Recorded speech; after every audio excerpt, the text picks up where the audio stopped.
What I'm going to try to do today is to give you an understanding of pressure points. Now, I'm obviously not going to be able to teach you all of the different pressure points of the body. In fact, that's really not desirable. What, at least from my point, is more desirable is to give you an understanding so that you can pick your own points and you can flow and use points to fit the situation. As you learn new forms, as you find different usages, you have to be able to adapt. If you just know points, you're basically stuck with the points you know. If, on the other hand, you understand the principles behind the points, you can adapt to any part of the body. You can adapt to any situation if you're good enough. So that's what we're trying to do today. Okay. We will be going through and showing you specific points. We're going to do a hands-on thing so that you actually get to feel the points. You'll hopefully understand all principles. Okay? Now, I wrote the notes mostly because, partly for me and partly so you can take notes yourself. Excuse me. Pressure points have been around for centuries.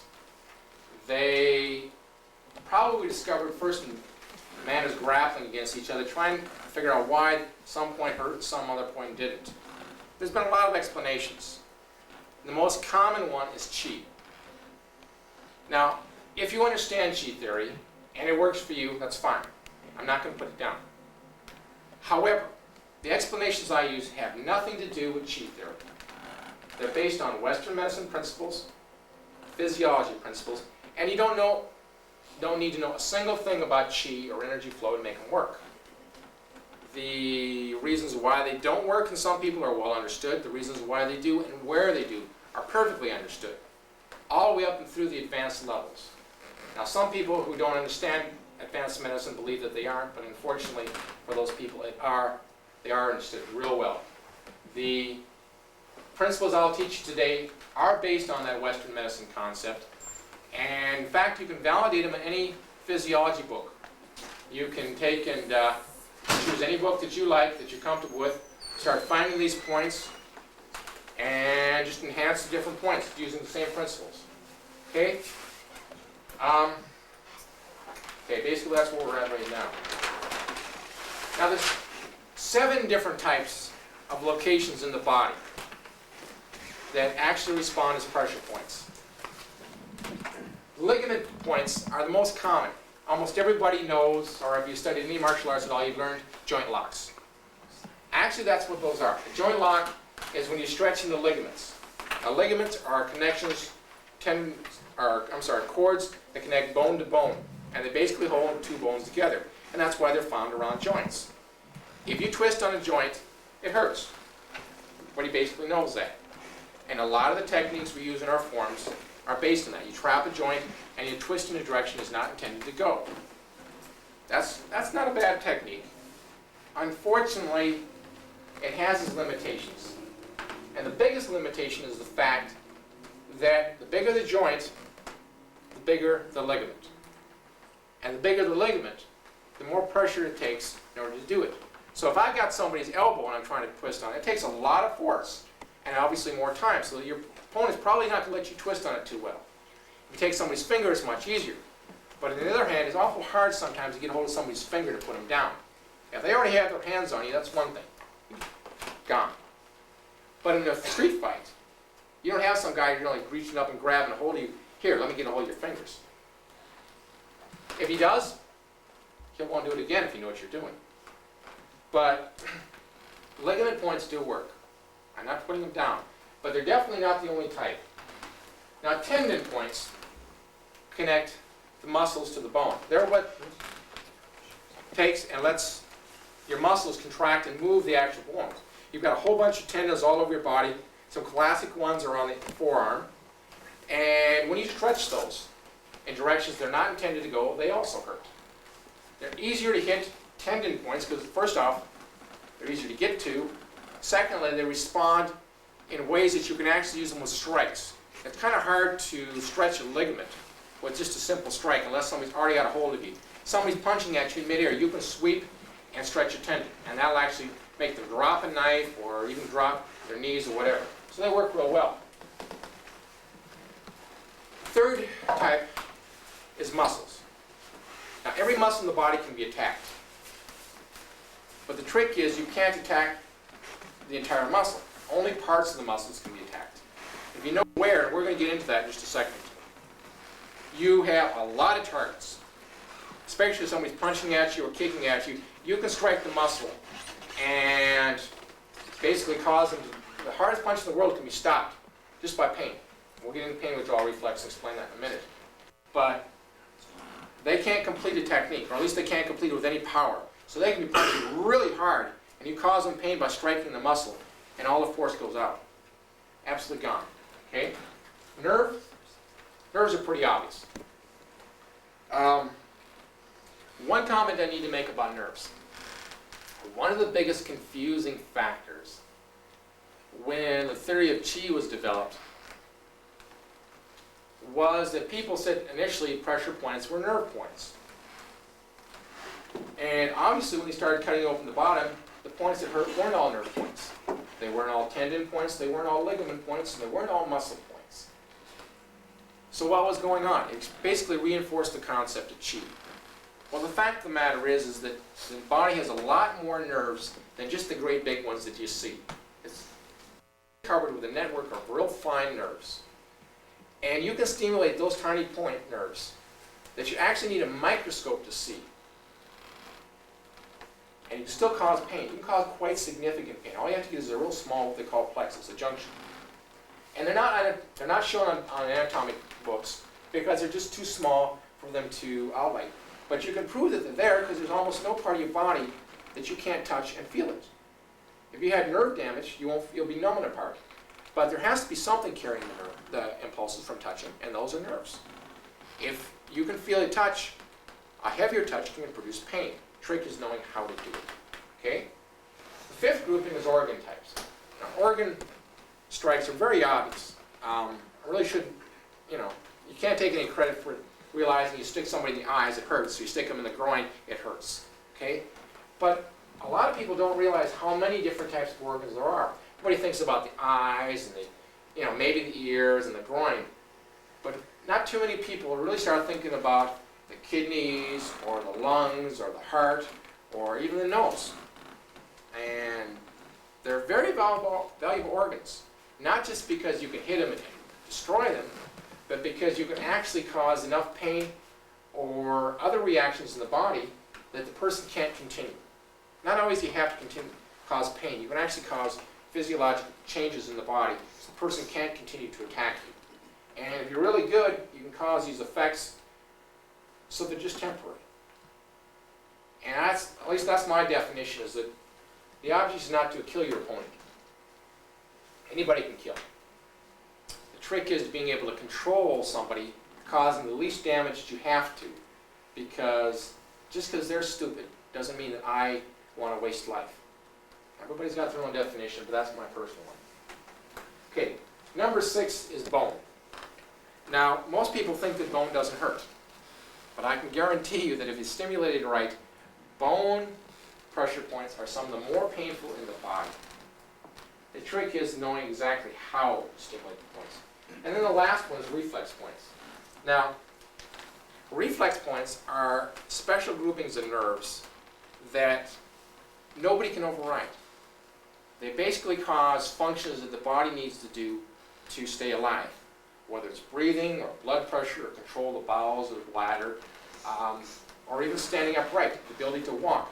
If you mess with these reflexes by hitting the right point, the person cannot do a function that he can't stay alive. Because there's people out there that don't respond to pain, and we'll talk about that. But there's nobody, and I do mean nobody, that can block a reflex point. Because if they can block a reflex point, the nerves aren't functioning. If the nerves aren't functioning, they're not alive.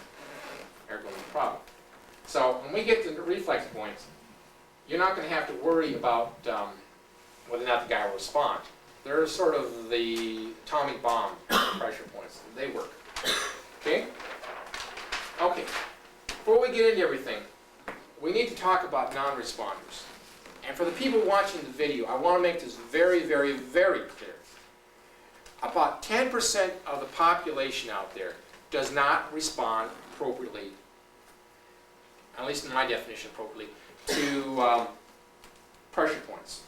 They either have increased tolerance for pain, the nerves have been moved, they've got fat covering, or they have some sort of nerve damage, whether it's from something like diabetes or some other anatomical reason. And they don't hurt so much. Now the problem that is that's not a good thing. They may think it's a good thing because you impress them, hey, you can't do anything to me because it doesn't hurt. But that pain withdrawal reflex is designed to protect the body. If I can get Mr. Denzer to come here a second. By the way, I want to introduce Mark Denzer. He's going to be my subject for the day. I chose Mr. Denzer with his cooperation mostly because he's a big guy. And it's very easy to say, well, yeah, something works on somebody that's 4'1" and 60 pounds. But if you show that it can work on somebody that's, what, 6'1" and about 260? Yes. Then it's a little more credible. So, all right. Now, if you take a pain withdrawal reflex and you just move him down, you see how the body moves. Now, we'll get into why and how in a minute. But the fact is, he's moving in such a way that it protects the body. If you don't feel that, it's much easier to damage the joints, much easier to damage the whole bone. Okay? That is a natural reaction. It's designed to protect the body. Now, there's been people, I've had people, you take them and put them in arm bars and stuff, and they don't move. You don't hurt me at all. Okay, yeah, they're not hurting. But the fact is, it just makes it easier for me to break it, to rip that arm right out of there. So, not being there or not being responsive is not a good thing. They may get macho and think that that's a good thing. Hey, you can't do anything. But the fact of the matter, they're not doing the compensation to protect themselves, and it's actually even easier for you to overcome that, because their body will respond. They just don't feel the pain. The reflex points, it's easier to knock them out. They are protecting themselves. The organ points, they're not protecting themselves, so they're going to feel the pain. Okay? All right. Now we need to talk about the different types of rules that govern the points. The first rule basically applies to ligaments. It also applies a little bit to muscles and tendons, but especially in ligaments. And that's the fact, the smaller it is, the more it hurts. If, Mr. Denzer, come here. If I go taking and I twist on his elbow here, that's a pretty big joint. It doesn't hurt much. But you saw when I twisted on his finger, that's a much smaller joint. It hurts a lot more. The same pressure I put on the smaller joint hurts a lot more than if I twist on his elbow. He can feel that, maybe a little bit of pressure, but it doesn't hurt. That much pressure applied to his finger, well, I don't want to pick him off the floor. The other fact, or rule number 2, is to grab the opposite side. Well, that seems pretty obvious. And you grab one point, you grab the other side.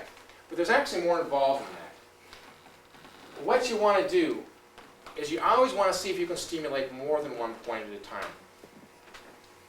If I stimulate one point on a pressure point, that's nice, it hurts a little bit. But if I grab the other one, then I've got 2 points. Now, the body is like a computer.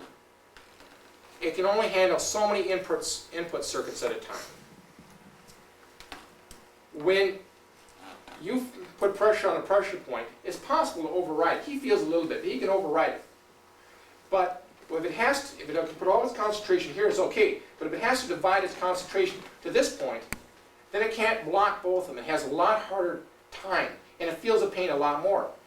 It's more than double the response. I hit him here, it's pretty hard pressure. Take the same pressure, divide it by 2, and do it, and it hurts a lot more. Okay? So the more points you can stimulate, the better you are. So that's what I mean, I grab the opposite. It's not just grab the opposite so I can put more pressure here. It's grab the opposite so I can get both sides. And I stimulate more points.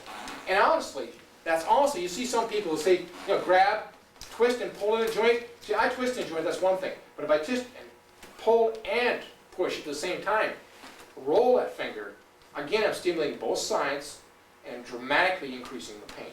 Okay? So what you really want to do is stimulate more points simultaneously. The more points you see, it sort of multiplies itself. Okay? Third point is fast versus slow. Again, you think of the brain like a computer. It's got a set processing speed, and it can handle a lot of input. If you give it to it slow, it can handle a whole bunch of different points, especially 2 or 3 points. But you give it to it fast, it gets overloaded, because it's how many impulses per second it's handling. Perfect example. Come here. Okay? If I take this point right here and I push, now resist me. Okay? Push, resist me. Okay? Now I'm pretty slow. He does a pretty good job resisting me. Okay? But if I go fast, same pressure. You okay? The response is how fast you do it. It has nothing to do with how hard you are. In fact, it takes about 3 to 4 ounces of pressure on a reflex point to cause a reaction. But the time is critical. If I take the same reaction and moved it over half of a second, he probably wouldn't do anything. He'd probably hit me. But, okay. So timing is important. And that's one of the reasons why you practice these points, is so you can stimulate fast. By the way, my students like to call out on the Superman button, because if you press it fast enough, they fly through the air backwards. And I have seen rather big people be launched by that button. Later on when we try it, you'll get to try for yourself how effective that is. Okay? Compress against solid surfaces. That's a very vital rule.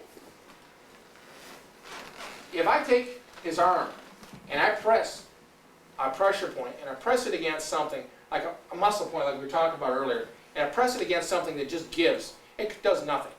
Absolutely. But if I move it down and roll it so that it's against a hard surface like the bone underneath, or even a hard firm muscle underneath, I have the effect. So sometimes you have to modify the rules based on what's underneath. Okay? A perfect example of that is like the push point that's back here. Everybody knows there's a point back here you can press on one finger. But if you hit it, it does, hold still. Okay? You can take that. These are overreacting a little bit here, I think. Okay? That really doesn't know. You can, he feels me hitting with nothing but one finger. Just roll it, and he can just roll it. See the look on his face here. Okay? It's the fact that it's a real deep muscle. Okay? I'm having to compress the muscle against a firm surface. You have to apply pressure in such a way that it gets to the target. If it's dispersed over a whole big area, it doesn't work. Okay? Now, nerves are just the opposite of muscle, tendons, and ligaments. Nerves, the larger you strike, the larger you roll, the better. Translation. If I take a nerve point down here at the arm, which are fairly small, they hurt a little bit, but they don't hurt half as much as the ones up here.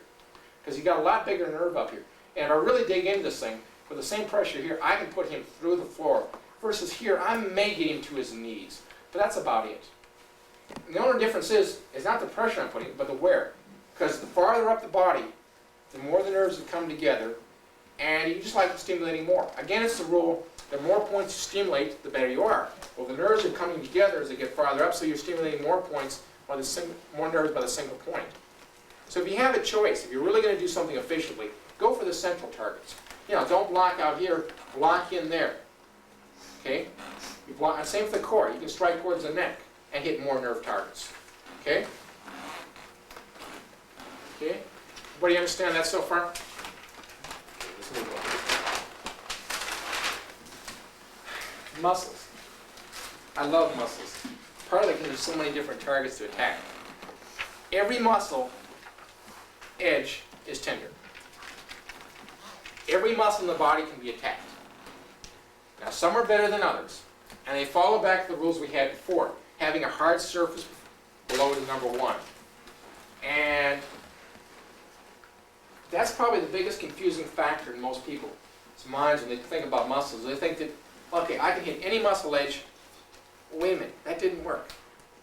The reason why it didn't work is they let the muscle move and roll out of the way. He's going to earn his pay today. Okay, let's roll up your arm here. Okay, you take the, okay, see if you can make a tight muscle here, see. Okay, got triceps muscle, okay, relax a second.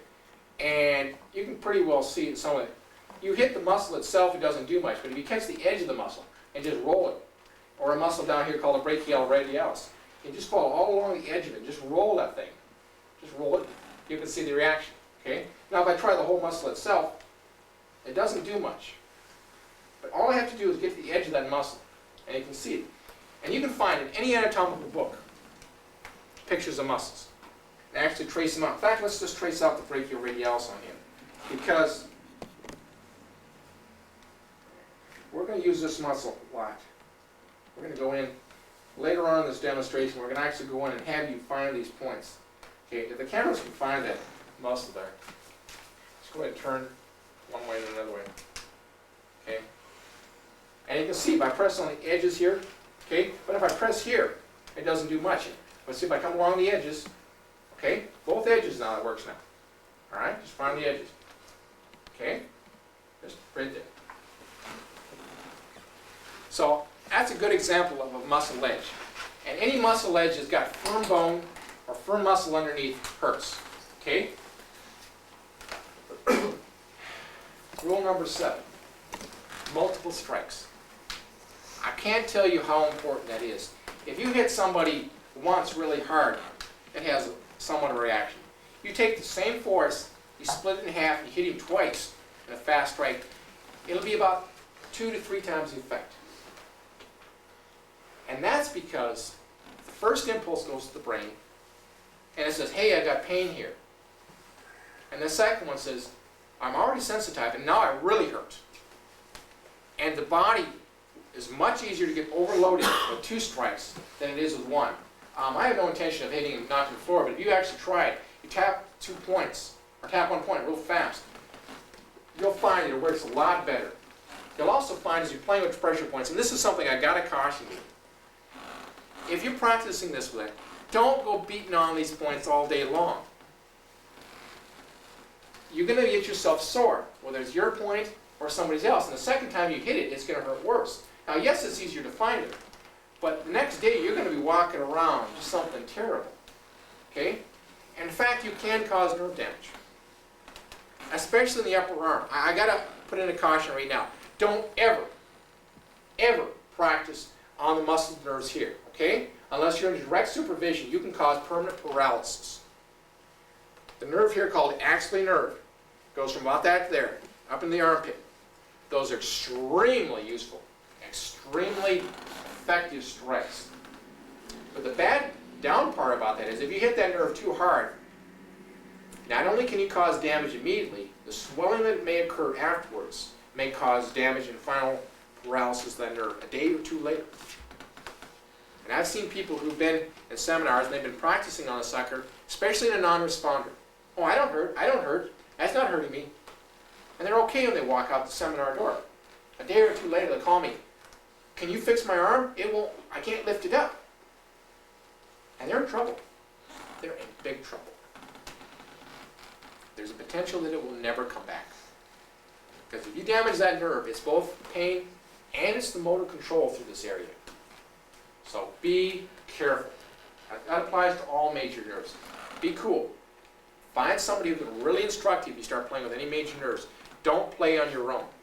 You're going to hurt somebody, either yourself or somebody else. Even if you don't, even if they walk out that day, the next day or the day after, they may be in trouble. Okay? Okay. After multiple strikes, the next thing, you almost need to put a star behind this one, is the roll of points. Okay? You can put your, come here, Mr. Dillon.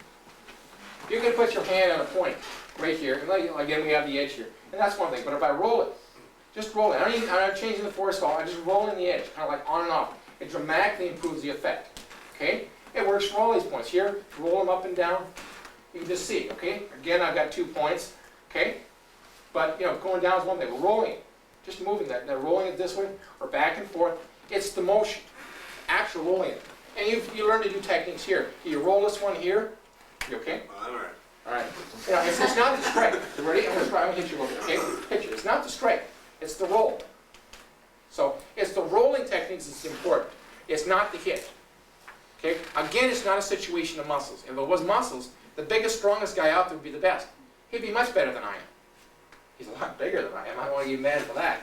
But no, you roll the tendons, you roll the ligaments, and you roll the muscle edges. Nerves, it doesn't matter. So if you're going for a pure nerve strike, it doesn't matter the roll. Okay? Multiple strikes work on nerves, but rolls don't. But 98% of the strikes you probably do, especially for safety, will be muscle, nerves, or ligaments. 1% would be everything else, and 1% would be reflex. Okay? Now, number 9 is the pain meets in the middle. Again, you have to go back to the fact that the brain is a computer. And the brain likes to simplify. If I have 2 points, I'm not going to beat on you. Come here. Come here for a second. All right. If I have 2 points in an area of the body called, the body divided up into areas called dermatomes. If I put my finger here and I put my finger here, okay, he can feel the 2 points. But I press the third one, it seems like he started losing them, okay? Now, depending on each person's got a little bit different level of sensitivity. But what happens is the brain feels the 2 points and they say, well, that's too many to keep track of. We'll put them all together. We'll just make it a line from point A to point B. The same thing happens with pain. So if I hit him here and I hit him here, same point, the brain will think the whole arm hurts. Or if I hit him here and I hit him here, the whole arm, not just the forearm, but the whole arm will hurt. Okay? You can actually, depending on how strong you hit it, you can actually hit him here, hit him in the chest, and the whole arm will be on fire. Okay? It is possible, and I've heard some masters say that you can hit him here, and you can hit him here, and the pain will go all the way through. I don't know. I won't validate that idea, and I won't discredit it. It takes, the farther apart the points get, the more you have to really hit the nerve points.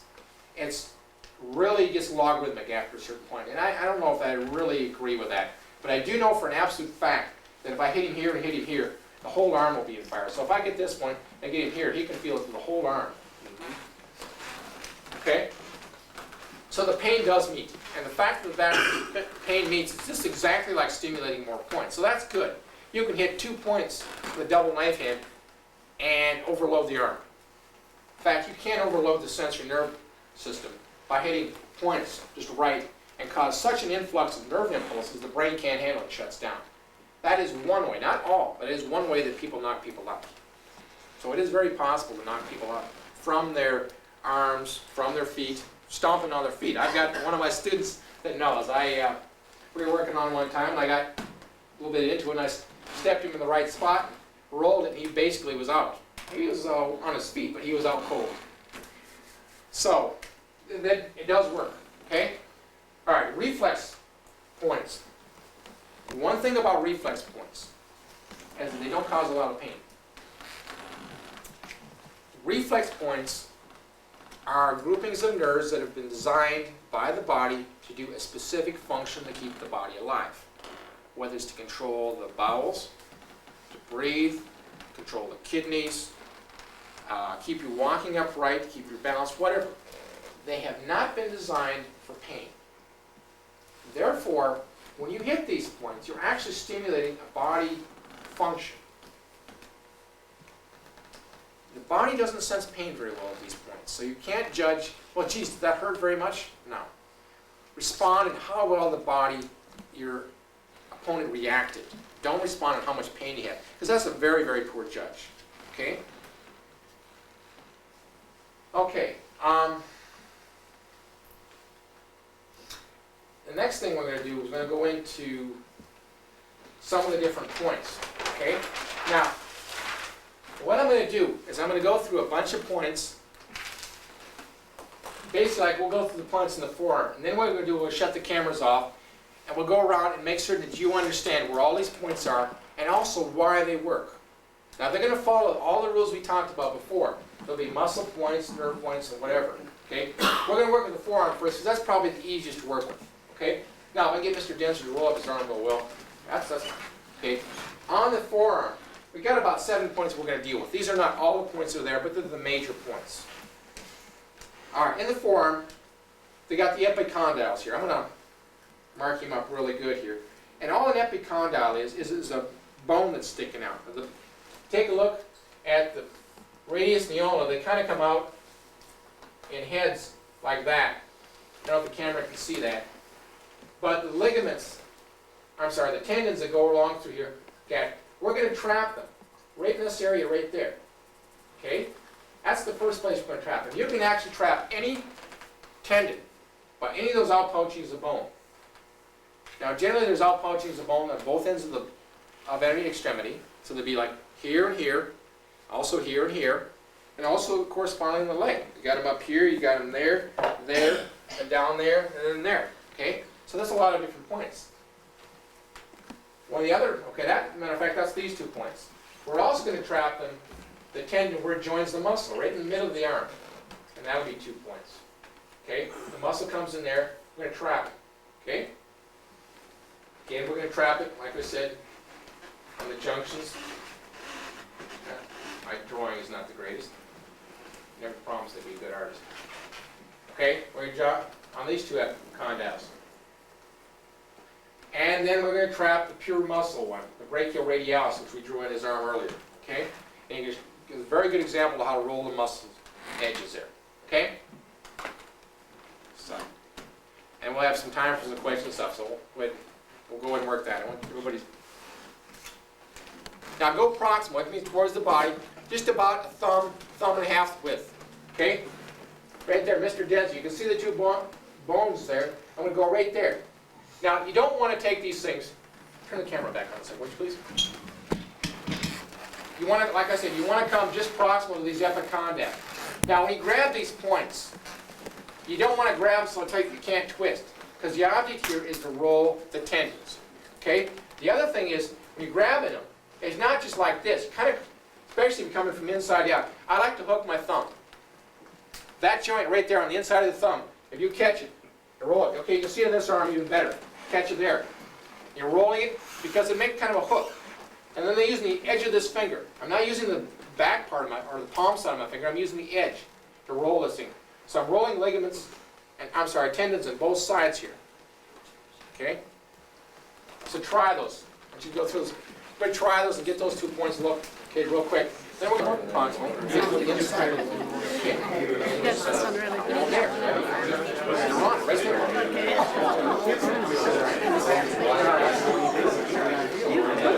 Most people do like this. That. Most times it's normal take. Okay? Everybody make certain that your hook inside of your thumb and you're rolling it. Should come. If I can draw something on my hand here, already got ink. I'm rolling on this side right there. Okay? And then this side right here. Okay? Right where that line of the ink is. See my hand? Okay? And you put those two on and you roll them, you'll actually stimulate that. Now if you do it just right, just medium, I mean towards the middle. Okay, Nance, turn the camera back.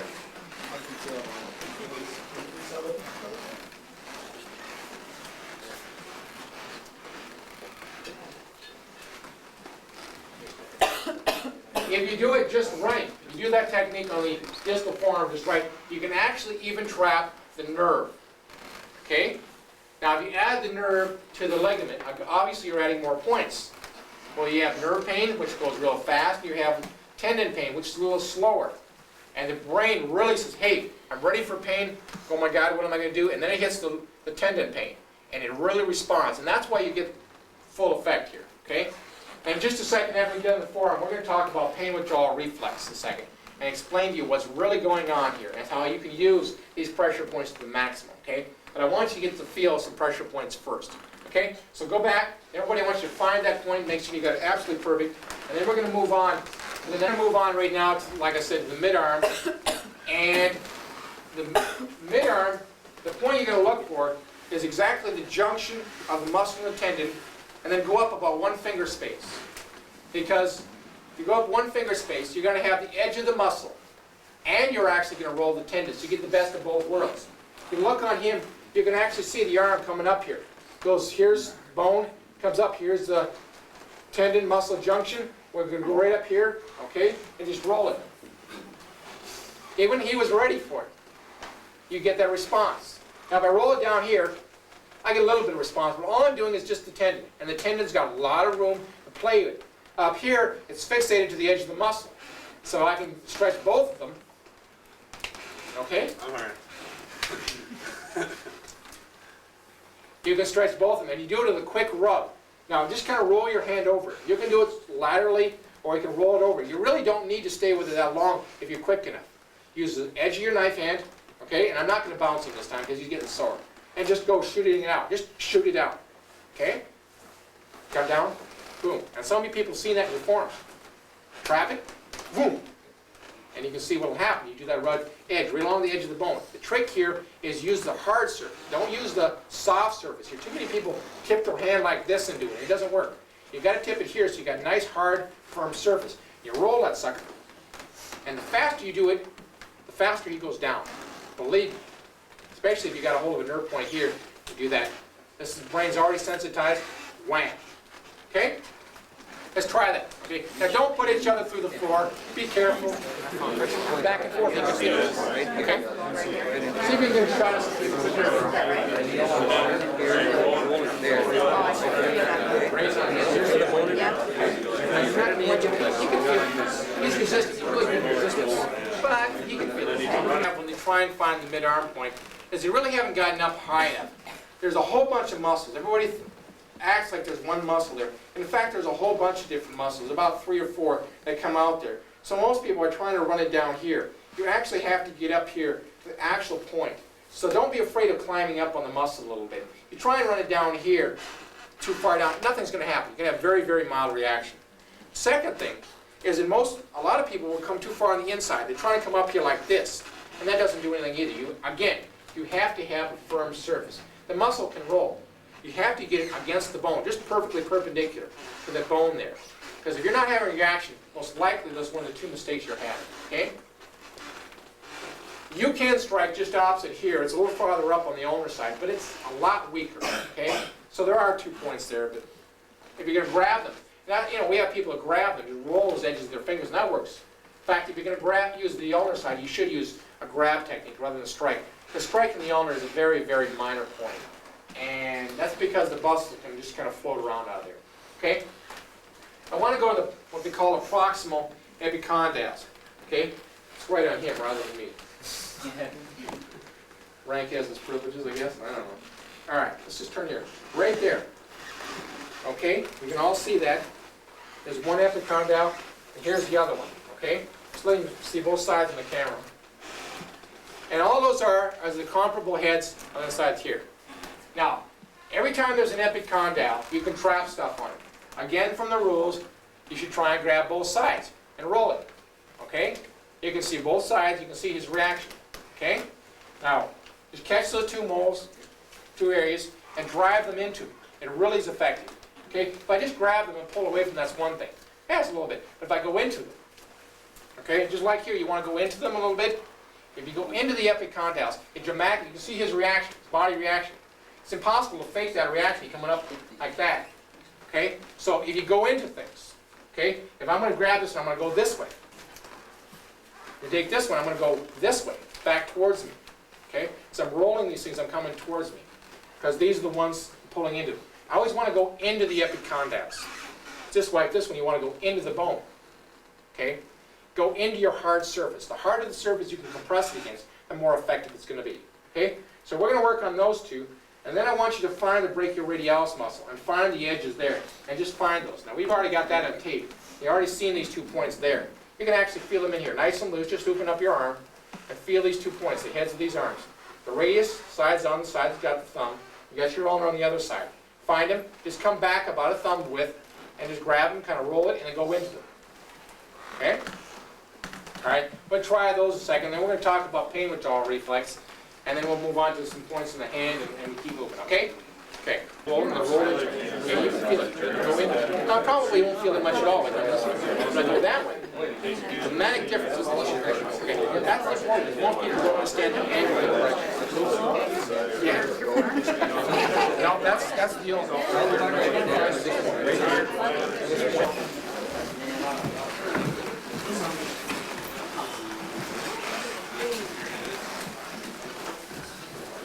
Pressure points. We need to explain some things that are happening here. Again, if you're really not getting a good response, it's probably because you're not exactly on the right point. Back up, take a really good close look at the rules, and follow again. Find the bone. Come approximately 1 thumb width back. Okay? If it's these ones, come back towards the body. If it's the distal ones, go away from the body. And then drive it into the bone. Okay? Those are the appropriate edges. If it's a brachialis head, make sure you have the muscle found. Once you find this muscle a bunch of times, 5, 6 times, you'll have no problem at all reaching out there and hitting somebody and just hitting that spot and just rolling it. Okay? But it takes some pressure. Okay? It takes some time. Now, we're going to talk something about pain withdrawal reflex here before we go on. Then we're going to work on the hand points. Pain withdrawal reflex is both an instinctive understanding and a very complicated thing that most people really don't either understand or at least don't use to their most advantage. Pain withdrawal reflex is very simple. First off, it has 3 levels. The first level is when you touch something, or like you stick a pin on the heart and you jerk your hand back. And almost everybody understands that. It hurts, I'm getting out of there. That's normal, it's natural, that's what happens. If I cause him pain on a pressure point, the first thing he does is he wants to get away from it. Okay? And that's good. That's protective. The second level thing is what's called cross-extensor reflex. Meaning if he pulls back on this hand, this side of the body will always come forward. And there's nothing they can do about that because it's a reflex, meaning the impulse goes from wherever you're touching to the spinal cord and then back down. In the case of this cross-extensor reflex, it's crossing to both sides. In fact, the body moves before the brain even realizes what happens. When I do this, he was moving probably before his brain ever felt the pain. The pain hit the spinal cord, and the spinal cord says, hey, I'm out of here. Boom. Okay? And in fact, that's the third level. Third level means you're moving the body. If I just make him move his hand, that's one thing. If I just make him move both hands, that's second level. But if I do third level, I destroy his balance. And that's the important part of pain withdrawal reflex. Is that, yes, if I can do this, he can still hit me with that other hand, especially if he's coming forward and cross-extending. But if I do third level, he can't hit me down there. Alright? So as long as you're causing pain, and you're directing it in a way that causes the balance to go off. Because if I direct upward, okay, if I go up, alright, like this, you can see him come off his feet. Right? He's pretty tall. We'll have to reach way up there. But, I can come up like this, and you can watch him come right off his feet. And he's got no choice but to come up there. He tries to come down. Okay? Try and set your heels down. Not very long. Okay? The point of the matter was, and I was being pretty careful. I was on a minor point back there. If I had a major point there, I probably would have caused him damage tomorrow, but he'd have even more pain. He would even have a harder time coming down. The fact of the matter is, pain withdrawal reflex is extremely useful because it's what turns pressure points into a valid technique. If I was just causing pain, so what? I just make him mad. He'd haul off and hit me with the other hand. No big deal. But if I can use that pain withdrawal to destroy his balance, if I can use it to control him, then he can't hit me. Okay? Every time he tries to do something and move, he can't hit me with the other hand. He can't kick me. Okay? It's not that I'm trying to be mean to him. The fact of the matter is, I'm trying to show you that you can control your opponent. If he got a hold of you, you own him, you bring him down, and he can't hit you back, you won the game. You can sit here and dance till I'm tired of it, in which case, goodbye. Whatever it takes, whether it's just a talking to or something serious. But it's the third level that most people mistake. And the mistake is that they don't take the pain and force it through the center mass. If I take it and I throw it straight across, I haven't changed the center of mass. But if I go down, I forced the body to change the center of mass. When I change that mass, I've changed the balance. If you don't have your balance, you can't do anything. Everybody knows that from doing the farm. You start to fall, you gotta work on the fall. You gotta stop the fall before you can do anything else. Until you regain your balance, you can't do anything. Now here's some points of caution. The biggest problem is that tendons. If you stimulate a tendon, it hurts initially, but if I just hold it here a second, does the pain stay there? No. It's going away. All tendons work on changes in pressure. So if I do a tendon point and I start twisting on it and I hold it there, real quickly he's going to bust me with his other hand. Now a ligament point, that's not true. I can hold him there, I can hold him there the whole day. As long as I hold pressure on there, it's going to respond perfectly. Okay, he can't get up. He hurts the whole time. Okay? But if I do on a tendon and I bring him down, I'll just bring him down the point, right there. Now he can come back up because I have to continually increase or roll the pressure. Now if I'm rolling it, I'm changing it the whole time. He can't get back up because I'm rolling it. Again, back to the rules. Roll or multiple strikes. Okay? Yep. Now, one thing about revival. You really can't undo what you've done. I don't care what anybody says, you cannot undo the damage you've done. You can, however, make the pain better. When I've been torquing on him, I've been causing pain in a specific spot. If you slap the area and rub it, what happens is you're basically confusing the brain. Like we said before, the brain is like a computer. It can only handle so many input circuits. When I spread the area around, it's getting stimulus from all the points that I'm touching here. Okay? I could be doing it over here, and I'll be decreasing the pain here. You do it enough, and you basically confuse the brain, and it won't hurt so much. So that's what you're doing, and that's why every time you're hurting, it's natural to slap it. Everybody does that. You know, I hurt, I rub myself. That's natural. But if you slap it and kind of rub it lightly, now I'm not talking kill them, don't cause more pain or problems, but slap it and rub it out. You are actually confusing the brain into what exact tiny spot hurts, making it group all these points together, and then it takes the average. Well, the average is that it only hurts just, so much. One point hurts real bad, but the other ones don't hurt very much at all. So the average is not much pain there. You take your hand off too soon, and it'll start remembering that one point. So you just rub it a couple minutes, and that helps. That's just a nice cutesy. But it does, you don't feel so guilty about causing pain. You can kind of reverse it, especially on your students. Okay. So you understand the 3 levels of pain withdrawal reflex, and you understand a little bit about healing. We're going to go on to the hand. Now, the hand is very useful in somebody's garden. There's about 7 major points that I want to talk about. Again, I want you to understand, I'm not telling you every possible point. There are others. But I'm going to tell you the major points, and I'm going to tell you more importantly why, so that you can understand how to find the other ones yourself. Okay, the hand has got 2 points right there. Okay, there's a bone. Okay, these are called metacarpals, these bones here. And there's right there on the edge, and there's one over here. Okay, and those points are actually nerve and muscle points. Okay, what you do is you catch them and you roll it right into the edge of the bone. Now you can't do it with a whole hand. It doesn't work. You got to place something small.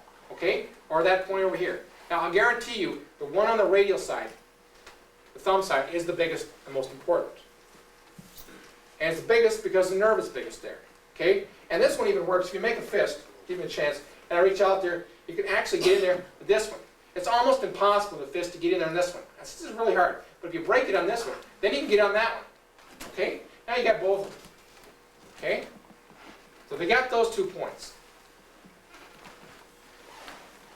You also have, and a lot of techniques have taught people to turn and twist the web spaces between this spot right there and this spot right there. Okay? Between the, what they call the index finger, the long finger metacarpal, right there, or right there. Now, you just put your finger there and dig in that web space. What you're doing is you're stretching the ligaments between these 2 bones, and you're also pinning the muscles there. Again, you roll it back and forth, it makes a dramatic effect.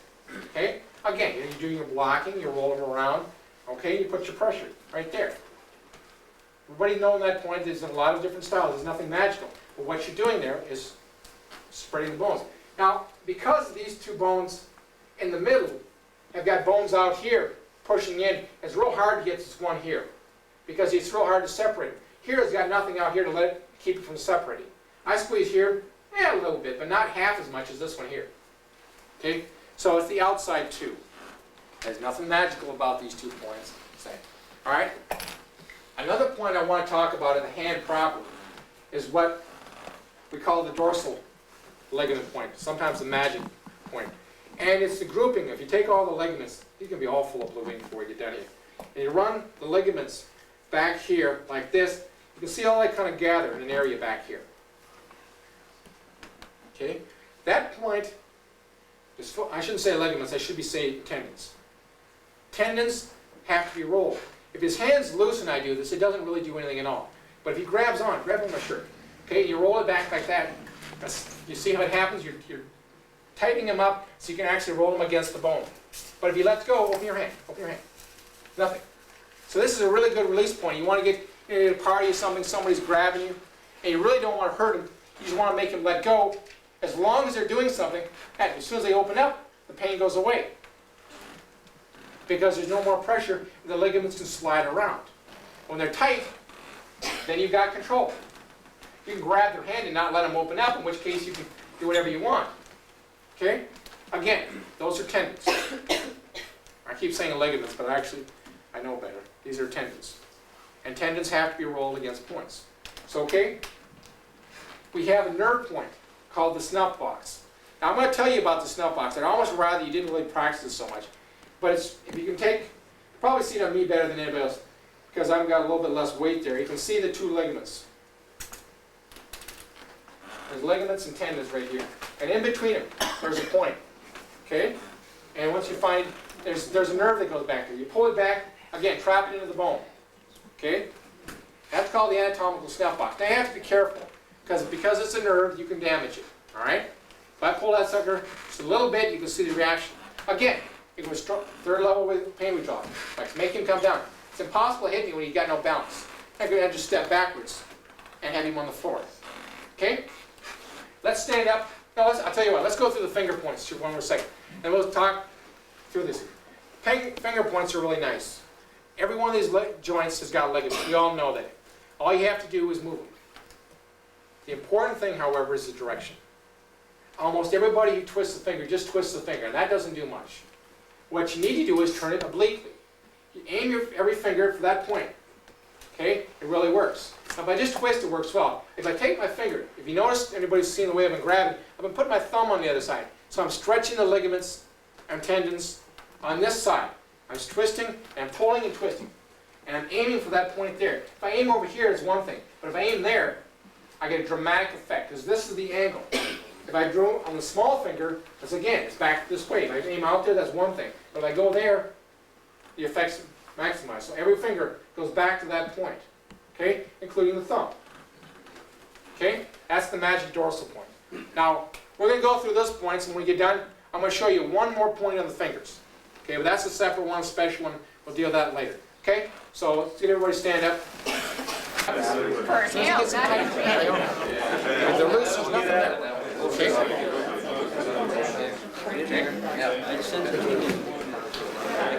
And then there's the points here and here. Right there. My pink.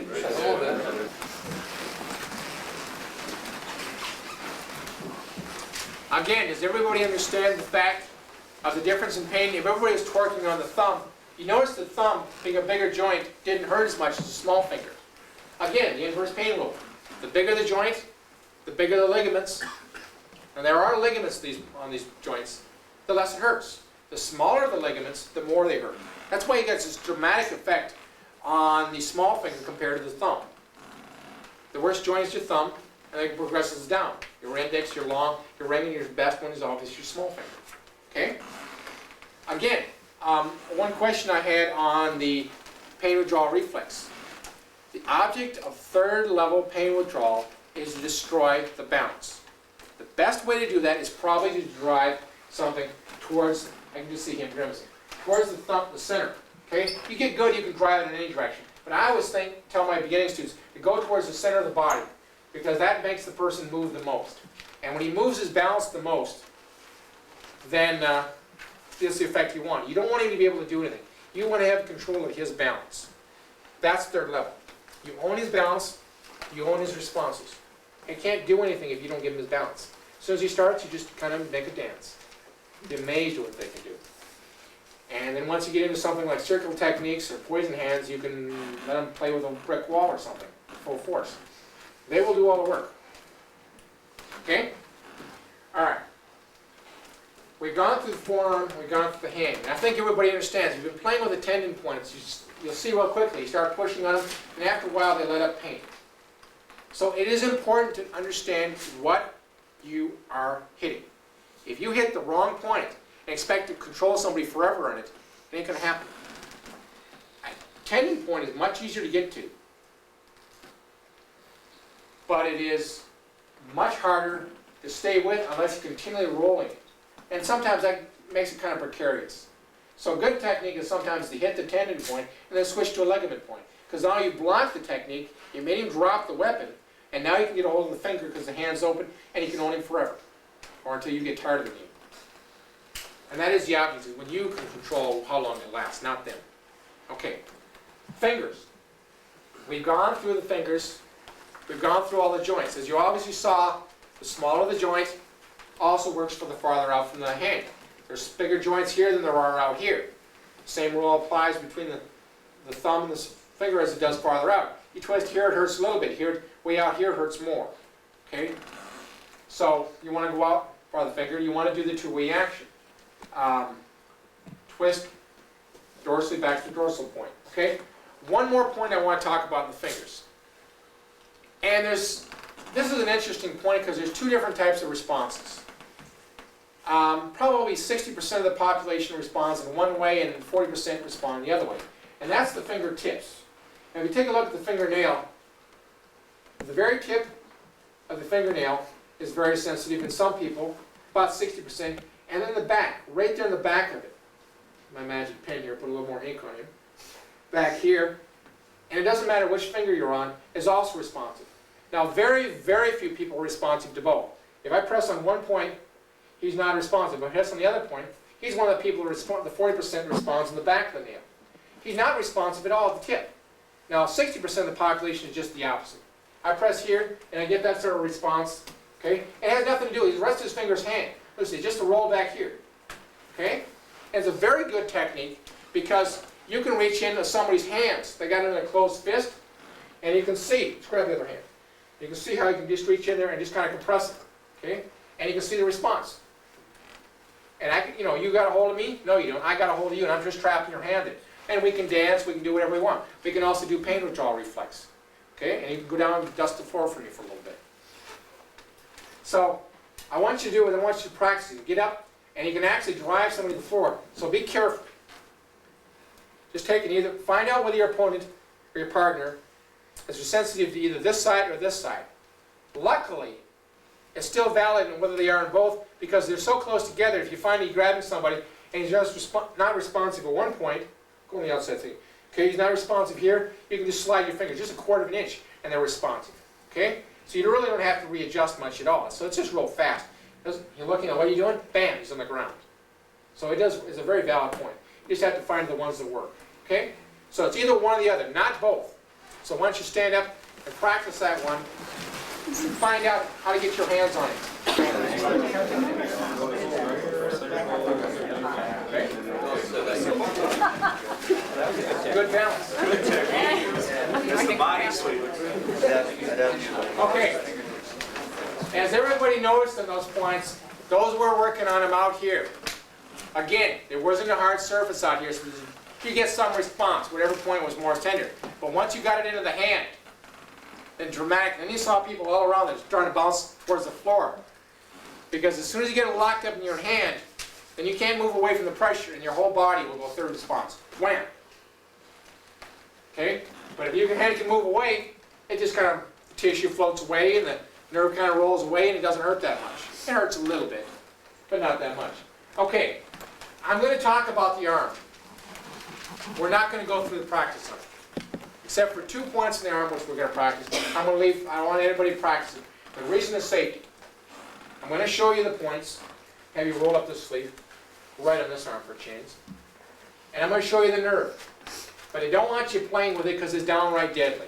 Even playing with it and finding the point can be the danger. Okay? Now the 2 points we are going to work with, and you can work real quickly, is the epicondyle. Remember how we worked the epicondyles here, pushing into them? There's, on the other side of the joint, there's also epicondyles. And I can pull on these joints, and again, I pull just the opposite. Here's the bone, so I pull into the bone. On here's the bone, this side, pull into the bone. Pull both of them, okay, and I make him move his response. He's lost his balance. There's nothing he can really do. He sets up for my next technique. No muss, no fuss. Okay? Now, those you can practice. The axillary nerve goes through here, right through there. You can feel it between the muscles here. If you hit that nerve, you're going to cause massive pain, massive withdrawal reflex, okay, and probably damage. That damage may be permanent, and that's why I don't want you playing with it. I don't want anybody walking out of here with a paralyzed arm or waking up tomorrow morning not being able to move it. Okay? You can see the arm, okay? Here's the nerve. It follows right along the vein here, or the artery. You can see this picture. Follows right along there. Now about the last third of the arm, it's pretty hard to get a hold of, but you can feel it, it runs right in between the separation of the muscles there. You want to play in yourself a little bit, be cool. It's your arm. But you can actually feel that sucker. Now in the armpit, there are 3 points. There's one point here, One deep in there and one on the edge here. Those are the same nerve. And those points can be stimulated. You block, you strike, usually a fingertip, and you'll find them right up back in there, in the arm point. Why don't you, I just probably have you work on yourself, where, like on the books, they've got pictures a little bit better. But you can find them, you get on them, okay? Dead center and off the edge. One off each edge, and one off right dead in the center. Now if you hit those points, you're hitting the axillary nerve, and the same warnings occur. But the fact of the matter is that it's a bigger nerve than even down here. The farther up you get, the bigger it is. So the more potential for pain and damage. So be careful. You know, a lot of high strike, high-level forms, some of the 7th and 8th degree forms, will block and they'll do finger strikes to that area. Very effective technique when the days when they're trying to kill somebody or paralyze them. Nowadays, you get sued if you cause somebody to be paralyzed in their arm the rest of their life. So, please be careful. I know it sounds like a broken record, but I don't want anybody really hurt. Okay? Another point you can try, and it's a nice cutesy technique, is muscle pinches. You get the biceps muscle, that's the muscle on the top here, and you got something like reach up there, grab, and just squeeze both sides and squeeze it together. You know, you can work, do the brachioradialis and squeeze together, but it's harder to get under. Just where the tendon comes, you can grease that, grab it, and that's okay. It's an acceptable technique. It's compressing the muscle edges. It's like a grab down here, except you can get under it better. Okay? And that's acceptable. It's hard to get a hold of the muscle deep, but if you got really strong fingers, you can do it. Okay? So those techniques are okay.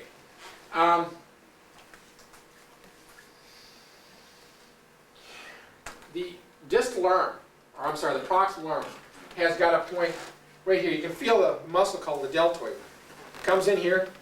Can you get that up a little farther? Okay. As the muscle comes in here, I'm going to draw a little bit more ink on you. This is supposed to wash out. No, I guess not. No, it comes out. It's watercolor. Okay? The muscle comes here. You catch the edge of the muscle layer and roll that edge muscle edge. This is exactly the same as you got here. Okay, so you got those points too. All right? It's no different than the principles here. It's a muscle edge point. Okay? One thing nice about this point right here, we talked about the pincher, and I want to go back to just for a second, is the fact that if somebody's got a hold of you, you can stimulate the ligament, I'm sorry, the tendon right there with a tap. And as you stimulate it, it stretches it. Because it overstretches, the body lets go all of a sudden. It says, to protect myself from ripping my muscle out, I'll let go. So even if somebody's really strong, really tight, you can reach in there and tap that point. Okay? You want me to hit you again? Go ahead. No. No, the fact of the matter is you can actually cause the ligament to let go. And it's a reflex. Even as tight as he was, you're prepared for it. You ready? There's absolutely nothing you can do because I'm stretching the ligament, I'm sorry, the tendon there, and the tendon gets overstretched, the impulse goes to the spinal cord and back down, says let go. And it automatically lets go. It's not that I'm hitting him that hard. If I just hit him really, hang on. Alright? I hit him that hard, it doesn't work. But I hit him there. Not that hard. Okay, I'm not hitting on him. But the fact of the matter is that what I did is I stimulated the tendon point.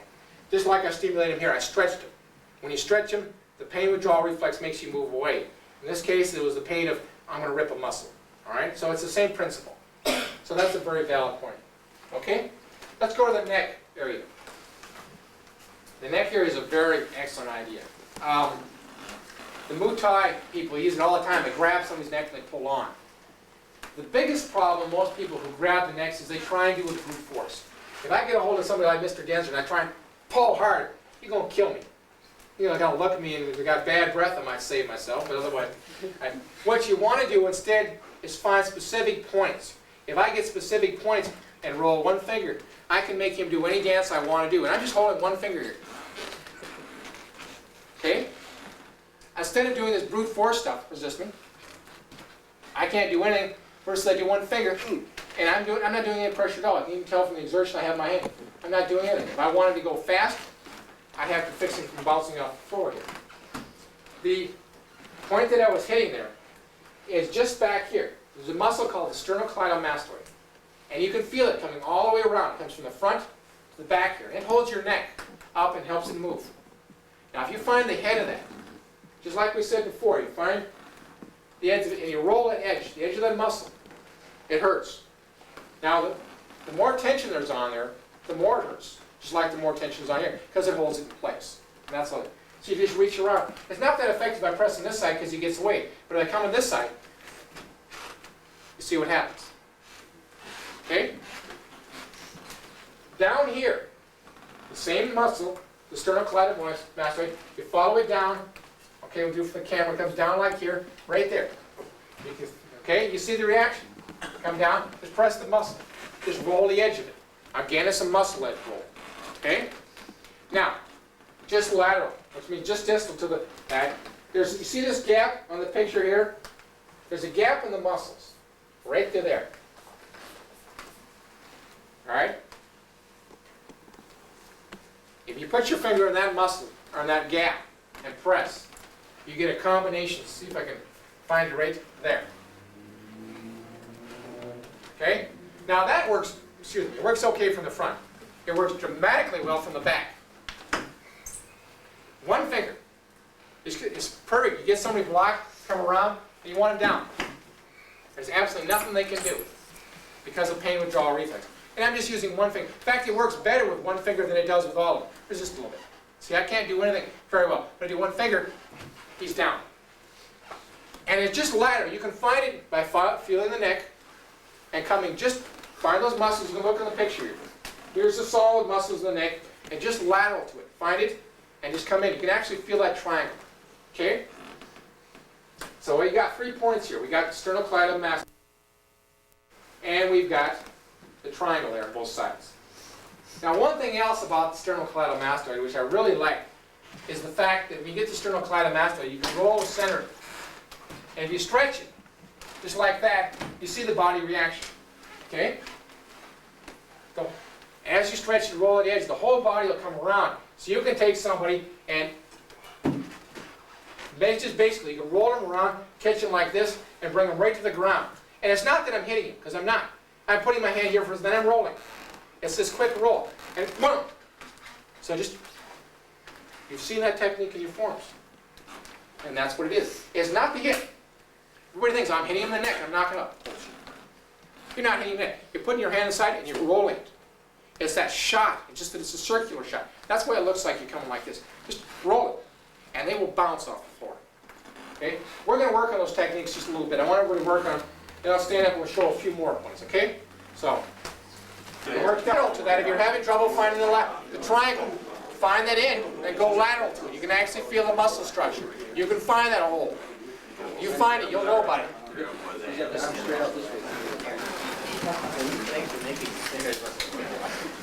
The trick is, I want you to understand the principles here. I don't want you just to memorize the point.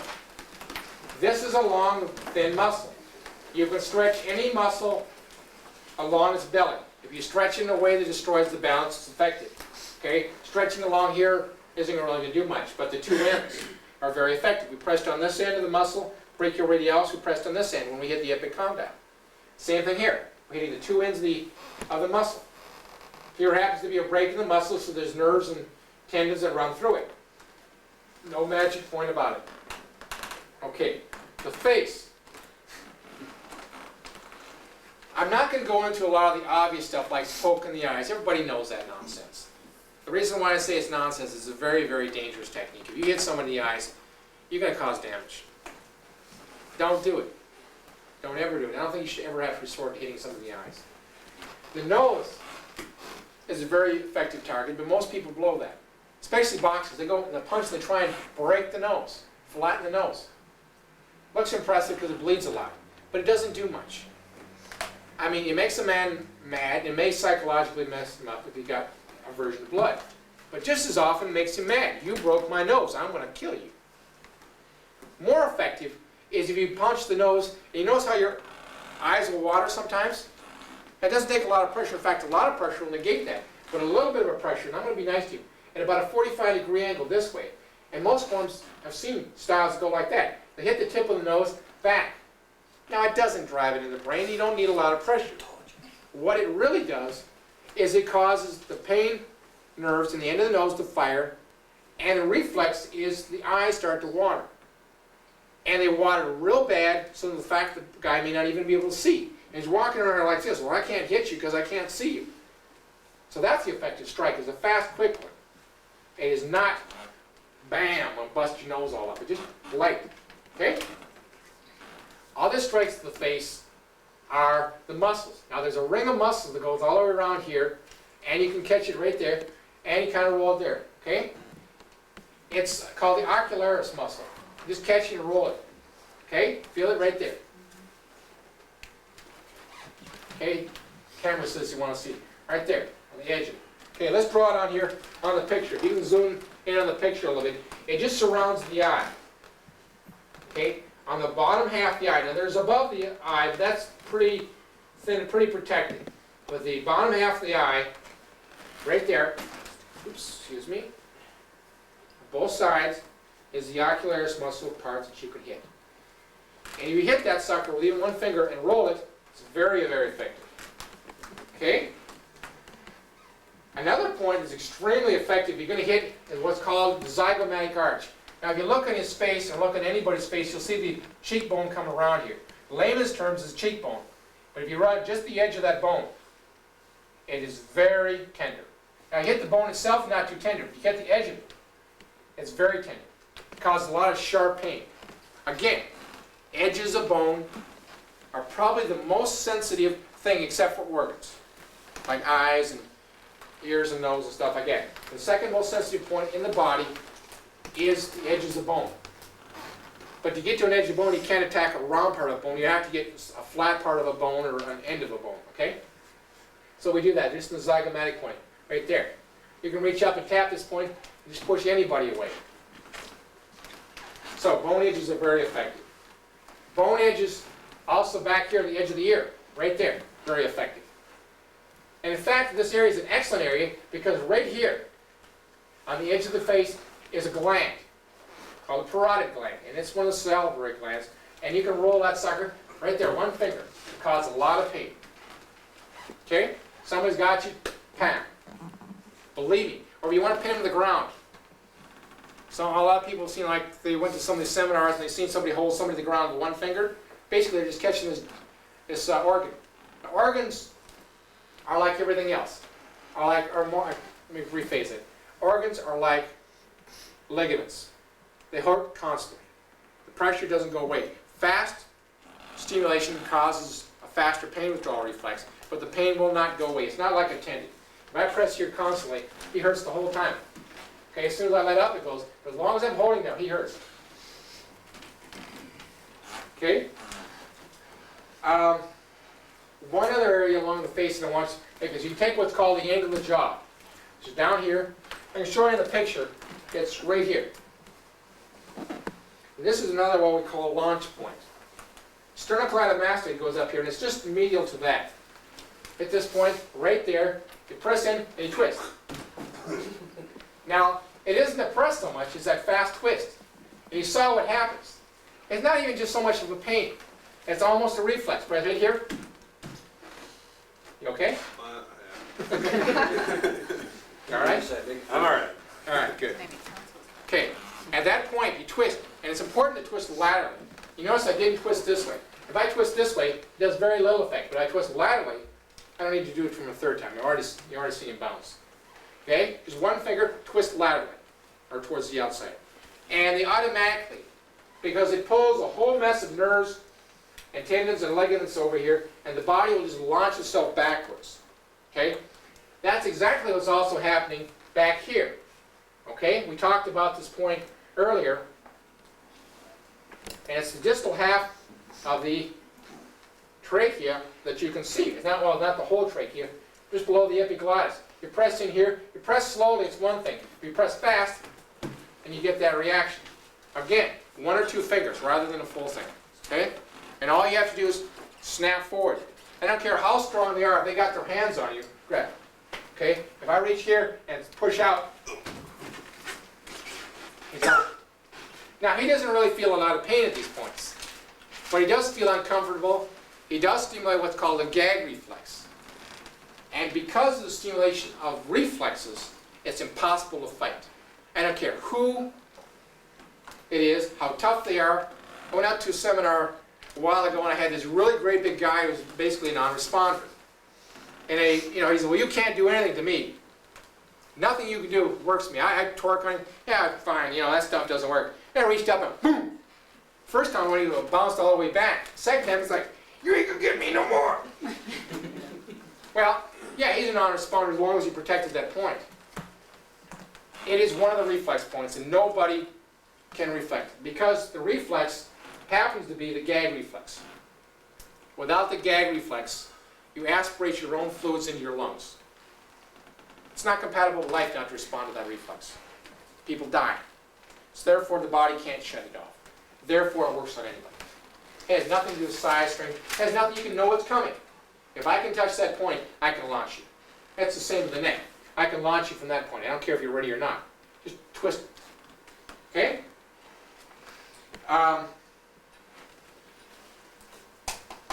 Along the head, there are a lot of points that you can hit. You can obviously strike the ear. You can also strike the temples. Everybody knows about those points. It's pretty obvious points to hit. We need to mention them. You can also strike what they call nerve plexus lines. And there's a line that runs from about here, up through here, and up to about this point. And you run on, just rub your edge of your knuckles on it. It actually runs kind of almost L-shaped, down like this. And these are the nerves that supply the hair. They supply the blood vessels that supply a lot of the hair. Therefore, people who don't have a lot of hair aren't going to be as responsive as people who do.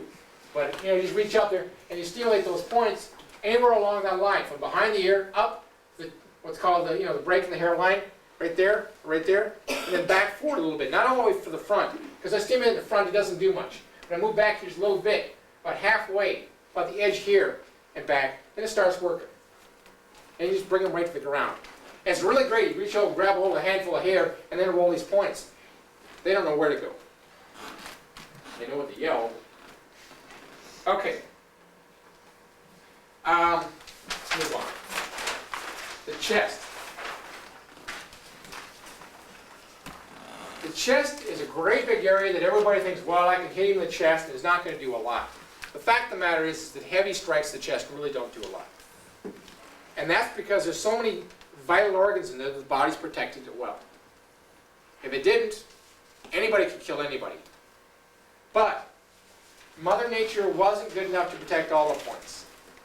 And somebody who just hauls off and hits you, they aren't doing anything. But the guy who really knows what to do can take one finger and really cause you to have response. Now what I just did to him, especially this last one, was in this, the neck, up here. The sternum is the bone that runs here, and then there's a bone called the xiphoid below it. On the top of this, since the sternum is a flat bone, we can roll the edges. All I have to do is put my finger on here. See, I'm starting to feel guilty about pushing it. And just kind of roll this thing a little bit. Okay? And just kind of roll it. Just roll the edge back and forth. It's very tender. You can also roll a bone here called the clavicle. The clavicle's got a head. The head of the bone, it comes in here. You can roll it here. So you've actually got about 3 areas right here that you can roll. The other point we're going to talk about is the edges of the nerves of the ribs. Now the ribs have all got nerves, but they're not sitting on the outside. You can get them. In order to get to the nerves of the ribs, let's do a cross section here. You got a rib. The nerves are located right here under the bottom posterior aspect. Here's the front, and here's your backbone, spine coming out here. Here's your ribs coming wrapping around. So in order to get to them, you have to get in there. Well, if there's muscles in front of you, you're not going to get through there, like the big pectoralis muscles. But on the edge of the line here, called the anterior clavicular line, you can go up underneath and just kind of reach in between those nerves and just kind of press.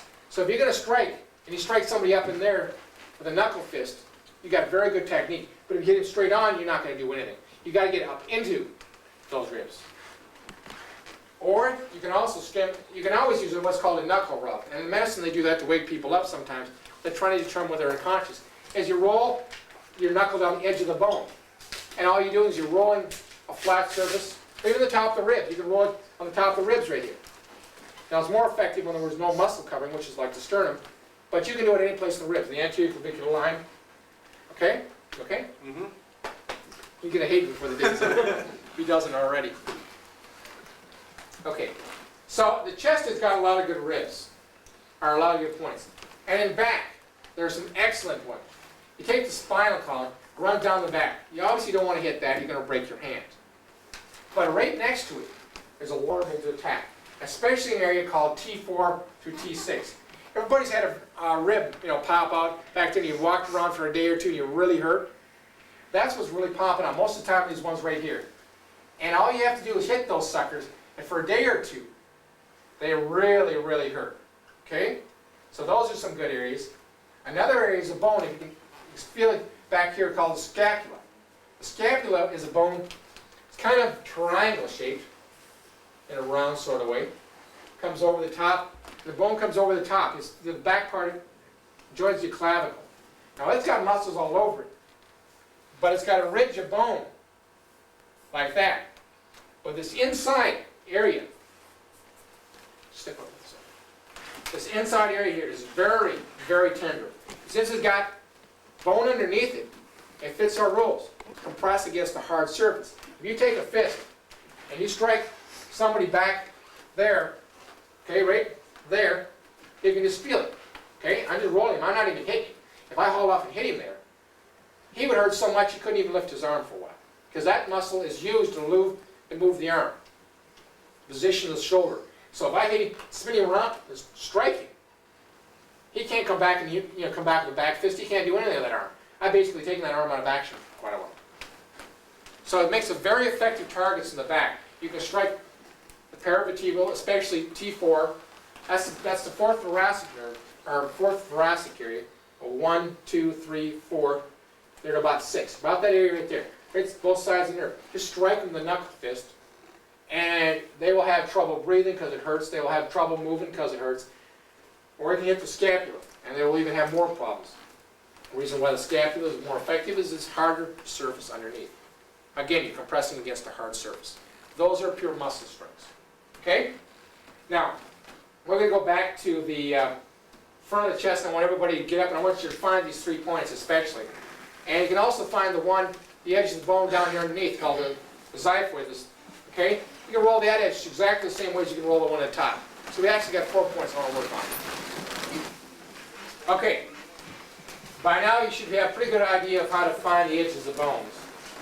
And they're valid for any point in the body. Another real common edge of bone that almost everybody knows, but they really don't understand why it works, is the shin. Almost everybody in the public, outside, just kick him in the shin. That's the edge of a bone. It hurts. You kick him on the bone side here, it doesn't hurt. But you kick him on the edge of the bone here in the front, especially if you're rolling, it hurts a lot. It's a very effective technique, especially people who kick the knees to stomp down into it, because that pain hurts all the way down. You can actually overload the entire nervous system, but cause the guy to pass out just from that technique alone. So it's effective. But what you're really doing is nothing more the same principle that you're using up here. That's the edge of a bone. Okay? All right. The abdomen. Abdomen doesn't really have a lot of lower points that you can hit. You can hit somebody and so-called knock the wind out of them with the solar plexus. And that works okay if they're not guarding themselves. But it doesn't work very well against somebody who's got a lot of stomach muscles. What you have, however, is at least 2 major reflex points in the front and a major pain point, organ point in the back. Okay? You get to the solar plexus, okay, you just find the solar plexus. And now, if you've got somebody who's not guarding, that's one thing. It's real easy. But if you take him, be muscle here, okay? And if I press on him, I can't do anything, okay? But if I aim for the, okay? If I aim for what's called a gastric plexus, which is a down strike, okay? The gastric plexus, if I can draw the side of the body here for a second. Okay, here's the ribs going up. Here's the stomach. Right here, about the top of the stomach. So you want to aim down at just about a 45-degree angle. Okay? That's where the gastric plexus is. And if you aim downward, you'll find that you're actually really doing the stimulating point. And it's not so much pain. A very effective style. Probably one of the other styles I'm very impressed with is the show and root. Because you watch their masters, And they do what's called a lot of after action. They'll hit and they'll do it downward strike. What these guys are doing, they're aiming for points, they're hitting, and they're doing that downward strike. You know, you watch them, they'll hit somebody, and they'll back them up a step, the guy stand, and all of a sudden he'll kind of crumble. And it's that after action, the shock waves hitting down to the gastric plexus, and you're going downward, and you just can't. You can actually take somebody, bend them in a bar. You know, I can make you back up just for a little, putting my hand in, boom. And it isn't the pain, it's that reflex point. That reflex point controls part of the digestion. So it's almost impossible to block that one. If you've got enough fat and got enough muscle over there, you can prevent the shock wave from reaching it, you might be effective. Otherwise you can't, regardless of size. The other shock wave point, now this is a little bit more dangerous, is there is a the urinary bladder is running through here. Depending on how full it is, depends on how big it is. Right in back of it, here's the bladder from the side point. The two area here, running around, is called the pelvic plexus. And that's kind of a widespread out plexus. Plexus just means groups of nerves. Is an area that you can strike. And everybody's seen in their forms probably that technique. What that is a technique to the strike point. And it's right there. You okay? Mm-hmm. No, I'm not trying to be a sadist. But it isn't the strike. It is not actually the strike. It's the shock wave going in quick. And I put my hands on you. I'm not actually hitting. Okay? It's just twisting laterally. Okay? And if you do it right, if you're really mean and get you can actually cause somebody to pee in their pants. But I want to caution you, don't go in there and strike somebody really hard, because if you hit them really hard, you hit the bladder, you can actually rupture the bladder. If you rupture the bladder, they're in trouble. They're probably going to need surgery to repair it. So be cool. Don't just go off and bust somebody there, because if they had they've had a Coke or two recently, a couple of cups of coffee, they're going to be in trouble, surgery type trouble.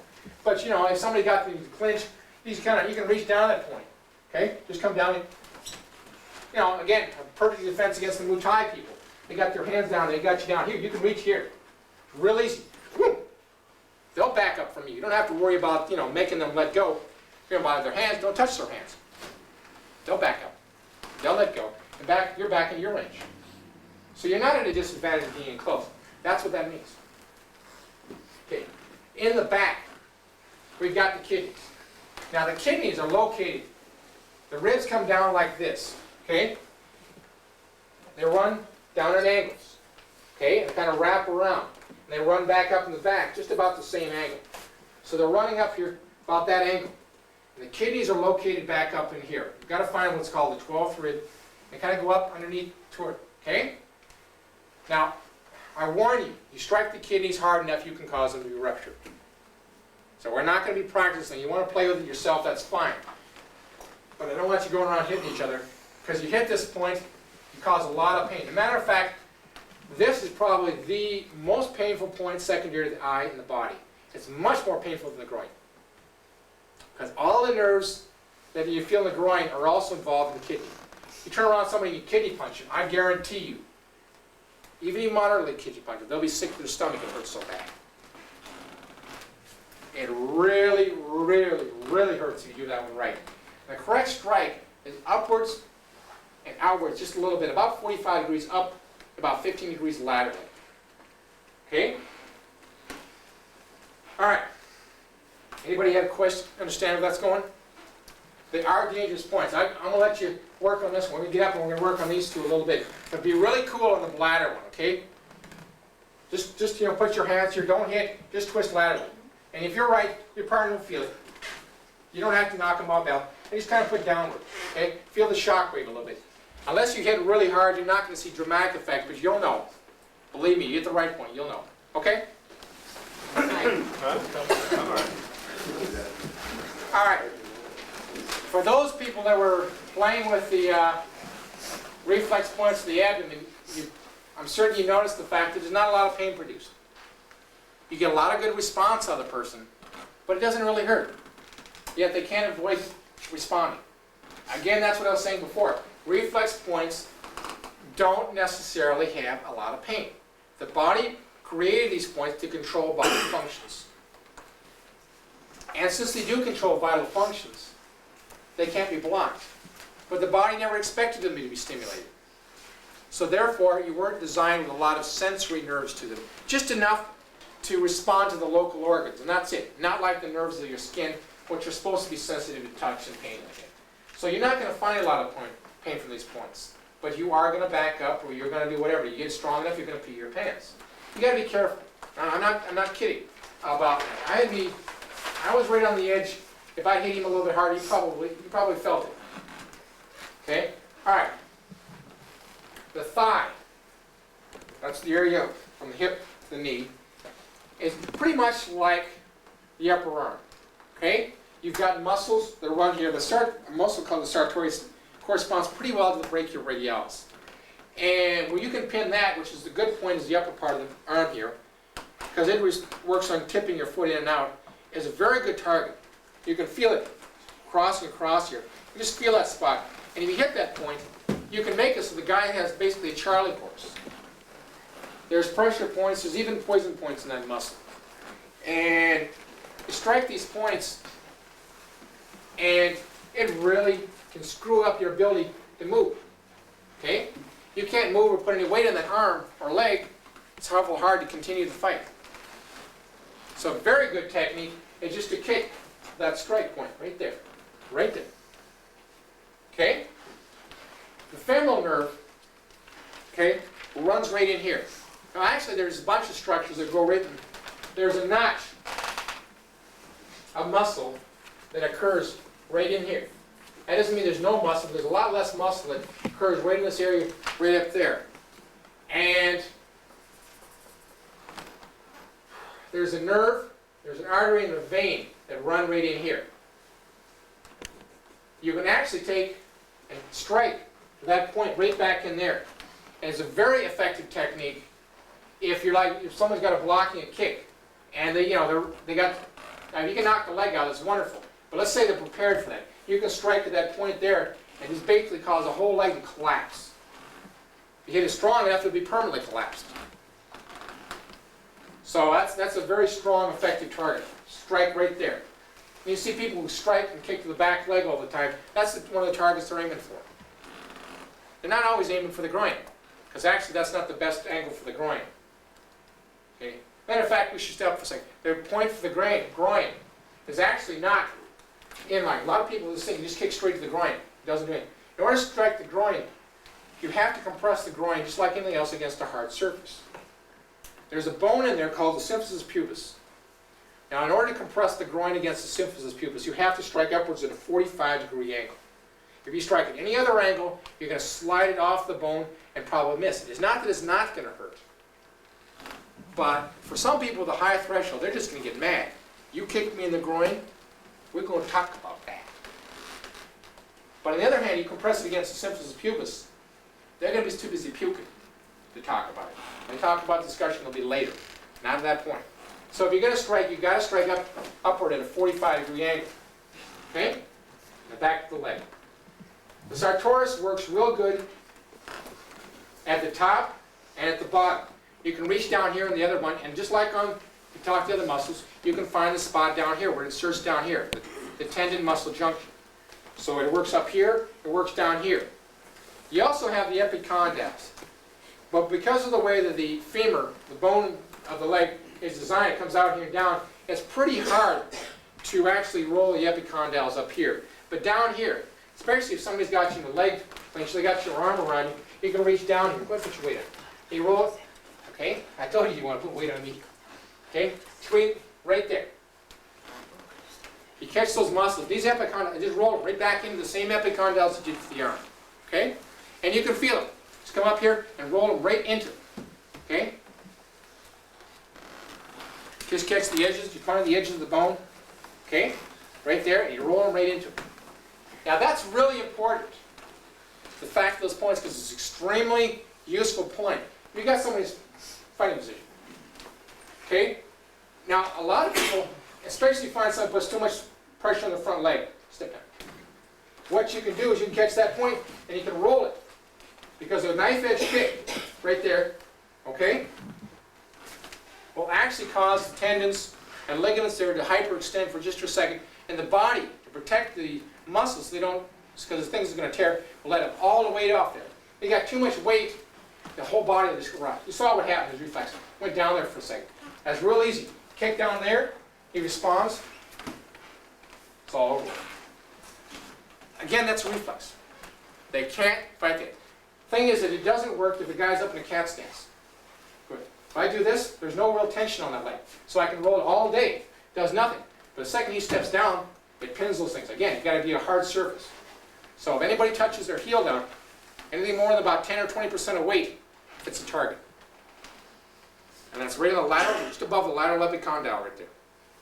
Same exact rules as we got up here. You're stretching tendons and ligaments. Again, you have to have pressure on it so you can pin it against a hard surface. Okay. The knee is a very interesting thing.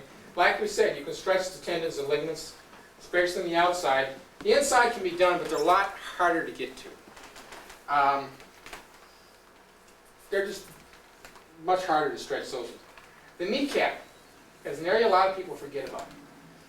The kneecap is a flat, semi-curved piece of bone that runs like that, protects the knee. Okay?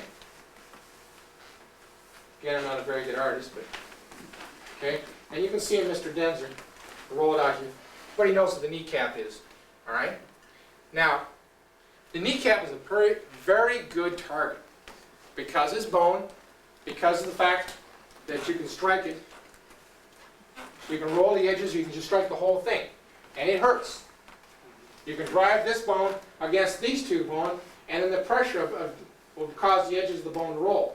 So just a straight front kick will take somebody out of action real quick and hard. Now this stuff seems very obvious, and it actually probably is. But a lot of people really don't think about that. They don't understand why and what angles. Okay? So the best way to attack the knee is the ways to stretch those ligaments. So the best technique would be straight in, to hit the kneecap, along the edge. Okay? Now there's two other ways that you can stretch the ligaments in the knee.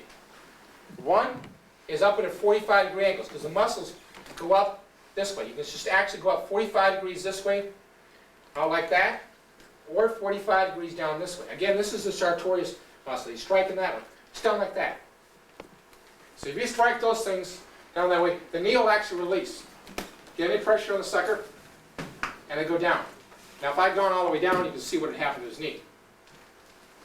And you get in a fight situation, it's all you really need. Just strike the knee, and they're gone. Or break the kneecap, or cause it to roll, and finish it off. Those are all reflexes. And some of it a little bit of pain withdrawal. When you hit the edge of the muscle, that's pain withdrawal, because it hurts. If you hit the bone, it's pain withdrawal, because that hurts.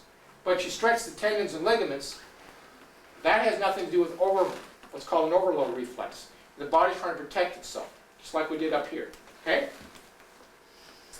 Why don't we get up and make certain everybody understands those points, then we'll move on.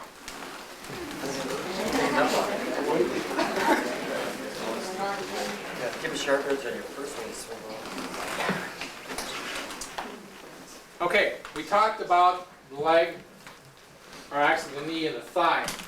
And basically everybody's got those down pretty good. Again, the sartorius muscle is the one you can find right below the knot there. Just go down about 2-3 fingers, and it runs from the outside to the inside. And both edges are very sensitive. And you also have the tenderness just above the epicondyle on the distal thigh also. So they make a really good combination. And you can strike the lateral knee from about that point to about the same distance below the knee to roll the tendons through there. Works real well. The leg, we've already talked about the shin bone, and that's real effective.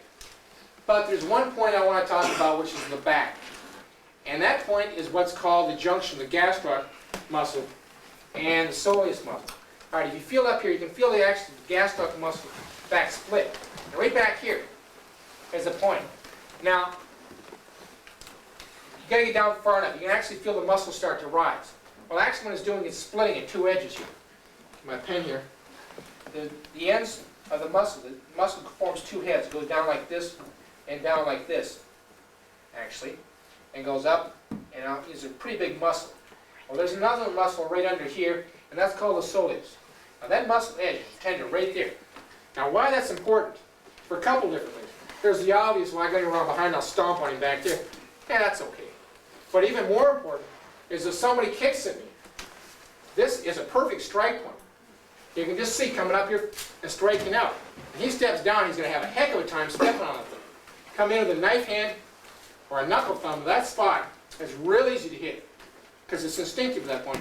Believe me, they hurt. Trying to massage that.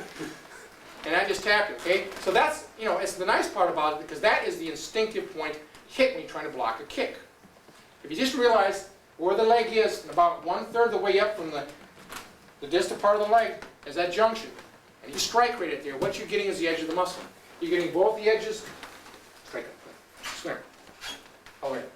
You're getting both edges of the gastroc muscle and the edges of the soleus muscle, which goes right in the middle. So you just strike that sucker.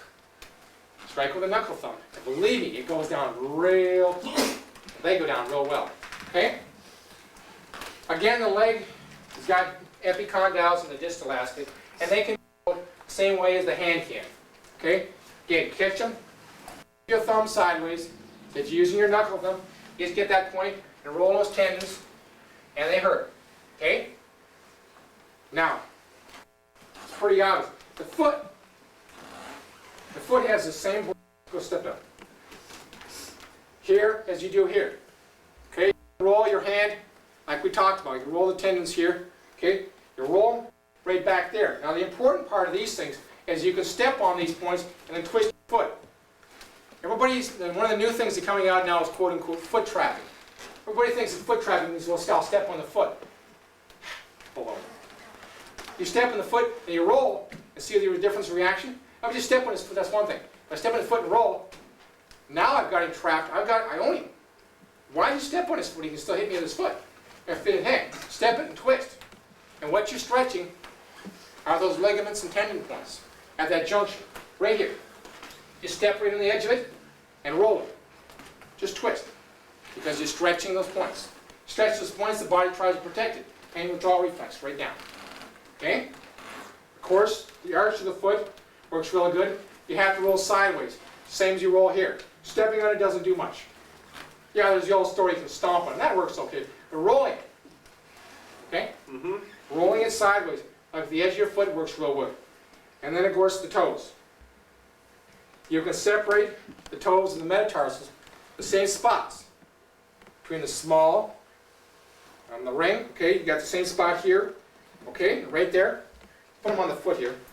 2 more marks. And you can separate them here.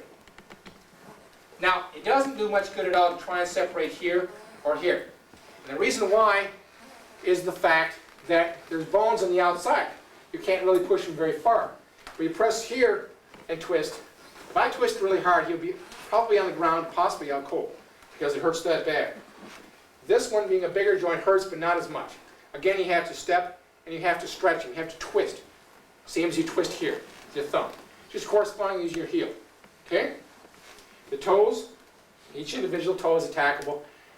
It's a lot harder, obviously, because you don't have controls to do the fingers, but it would work just as well. If you catch the edge of the toes and stomp them down, you have dramatic pain. All right?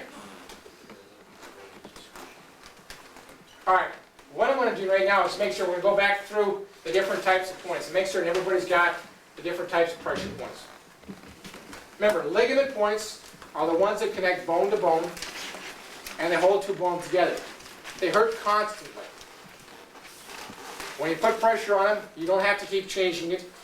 It helps if you do, but you don't have to keep changing it because the pain stays there. Tendon points, on the other hand, are easier to get to. They connect muscle to bone, but you have to constantly be changing the pressure. If you don't roll a point all the time, the pain goes away, and they will be able to hit you with the other hand. Okay? Muscle points, striking a muscle by itself in the middle, it doesn't do anything.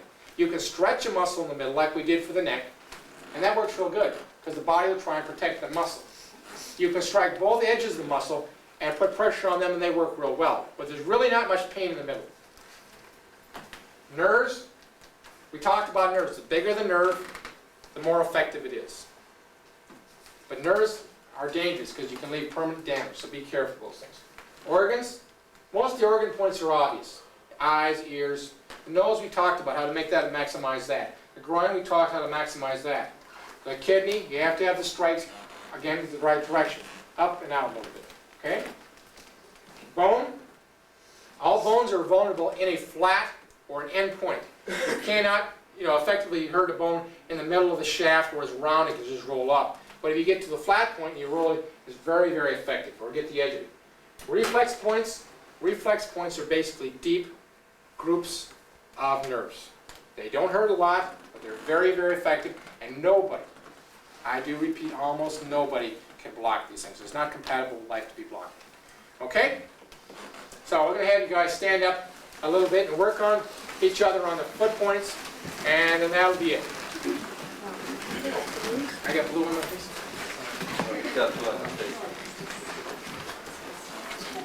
Okay. Okay. All right, I hope today you basically understood that pressure points have a very scientific / medical explanation of how they work. Non-responders are well understood. They're about 10% of the population. But as you've seen, we have some non-responders in the class here today, and even they have points that work on them, and even they respond to the reflex points. It isn't important that you memorize X number of points. I've had people come up to me, I know 25 points. Well, I know 30. Who cares? The fact of the matter is, if you understand the principles, you'll find as many points as you need. If you really understand how to attack muscles, if it's just muscles you're going to attack, you've got the entire body to attack. The same holds true for ligaments, nerves, tendons, reflex points. It's the principles, I guess, is what I'm really trying to push here today, not the specific points. I hope you remember enough points that you can apply the principles to them. But if you understand the principles, you can find your own points. Find well over 1,000 points in the body. Some of them are minor points, some of them are major.